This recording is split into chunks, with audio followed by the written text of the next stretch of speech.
આજે જઈ રહ્યા છીએ બિપિનભાઈ અને મહેન્દ્રભાઈ સાથે આપણે ગોવર્ધદેવના મંદિરે. તો ચાલો મંદિરે જોવા જઈએ. બિપિનભાઈ આપણી સાથે જ છે, અહીંયા સ્થાનિક જ છે. એ આપણને ઇતિહાસ વિશે જણાવશે. અહીંયા ડાંગરની અને શેરડીની ખેતી કરવામાં આવી છે. આ જો ડાંગરના અને શેરડીના ખેતર. આ જો ડેમ, અહીંયાની નદી.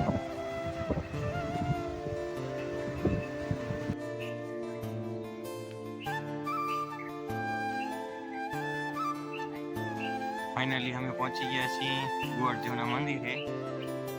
ગોવર્ધદેવ એને કહેવામાં આવે છે.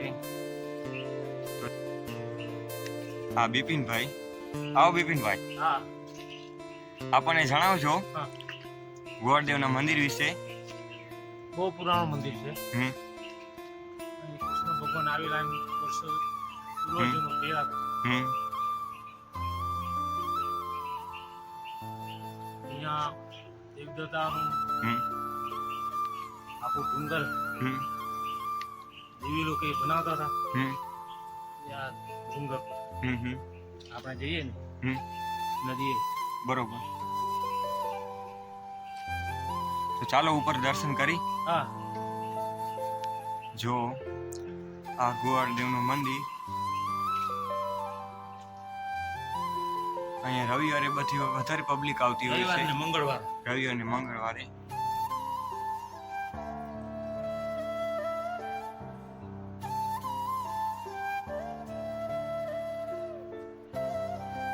મંદિર. આ મંદિરની અંદર છે ને હમ. અંદર બહુ ઉભા છે. હમ. અંદર જવાનું. બરોબર. હા જો આ મંદિર.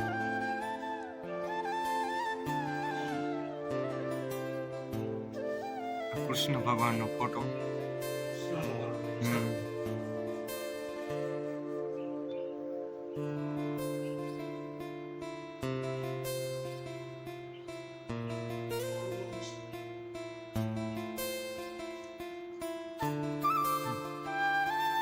હમ.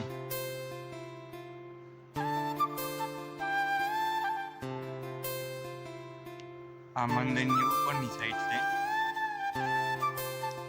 અહીંયા એવું માનવામાં આવે છે કે ગાય દૂધની દોવા ન દેતી હોય અથવા તો ગાય વિયાતી ન હોય તો અહીંયા માનતા માનવામાં આવે અને ત્યારે માટીના ગાય બનાવી અને અહીંયા ચડાવવામાં આવે છે. અરે વાહ, પાછળની સાઈડ આ બધા જુઓ. હમ. દેવીઓ લોકો આમ હમ. આ રસ્તો બનાવ્યો. હા જો.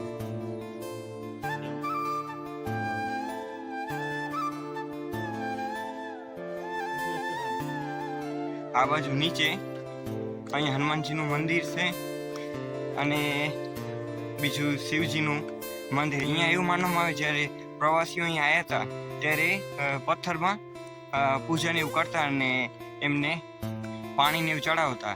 ત્યારબાદ પછી પ્રાથમિક શાળાના આચાર્ય અહીંયા જ શિવજીનું મંદિરનું બાંધકામ કરાયું અને આ મંદિરની કોઈ સ્થાપના કરી ગઈ એની ખબર કોઈને પાકી હજુ નથી. એમ આ બાજુ જો પાછળની સાઈડ આ બધું અહીંયા આ હનુમાનજીનું મંદિર છે. ચાલો દર્શન કરી લે.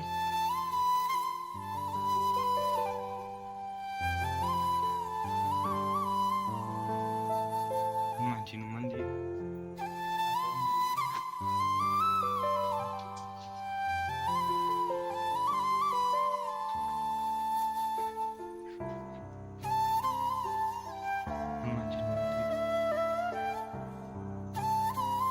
આ બાજુ મહાદેવ મંદિર. આ પથ્થરનો છે ને ઇતિહાસ છે. અહીંયા એવું કહેવામાં આવે છે કે જે એવી ઈચ્છા રાખવામાં આવે કે મારી આ ઈચ્છા પૂરી થશે તો આ પથ્થર ઊંચો થાય અને આપણને એવું થાય ઈચ્છા ન પૂરી થાય તો આ પથ્થર ઉચકાતો નથી. હવે આપણે આને જોઈ ઊંચો કરજો ને. આવી પહેલાના એવી માન્યતા છે કે જે ઈચ્છા આપણી પૂરી થવાની તો જ આ પથ્થર ઉચકી શકાય, નકર ન થાય. અહીંયા બીજો એવો પથ્થર છે, આ જો આ પથ્થર.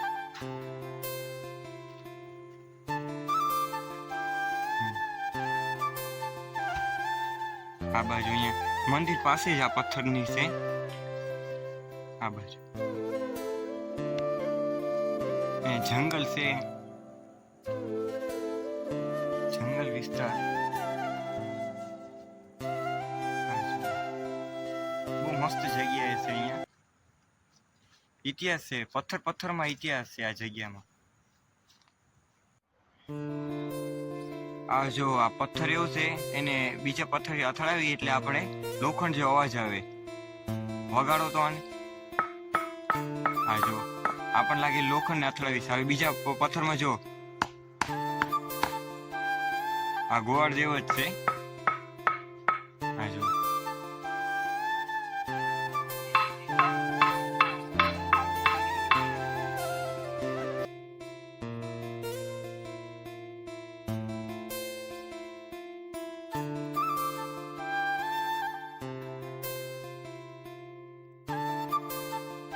બનાવતા તો વાળ હમ ના ખાડા હમ ઘર બનાવી હા હા જો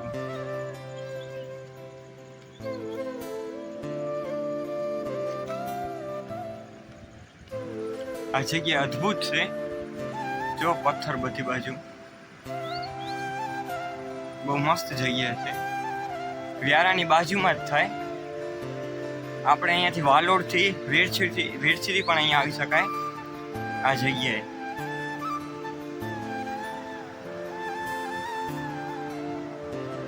ફૂલ પાણી વહી રહ્યું છે.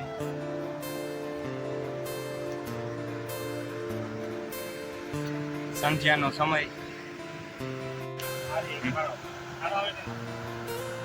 અહીંયા દેવ લોકો રસ્તો બનાવતા હતા, એના ખાડા છે. આ જો હા એટલો ઊંડો ખાડો થાય. હમ આ એક ખાડો છે. હમ લાઈન જેવો છે. આખી ઊભી લાઈનમાં ખાડા કરેલા છે. દેવ લોકો રસ્તો બનાવતા એના. એ લોકોએ હમ હા. હમ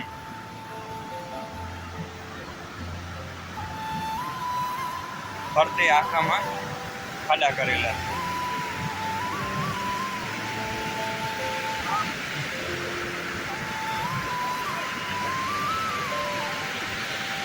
આવી વસ્તુ છે. આમ છે. આ તો બધો ધોવાઈ ગયો છે. પગ દેખતા દેખાય.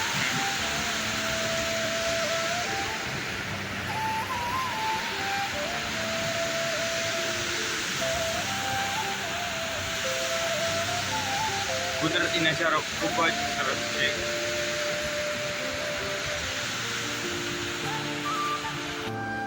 જો આ ખાડો.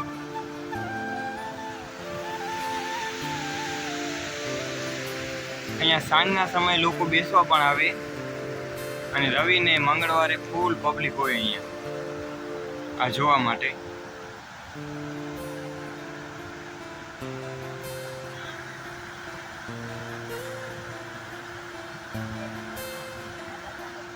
આ જો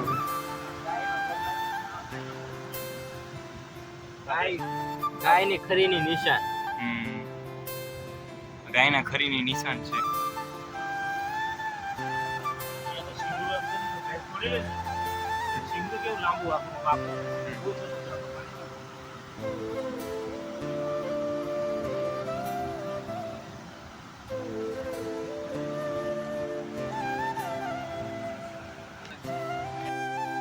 ચાલો હવે પાછા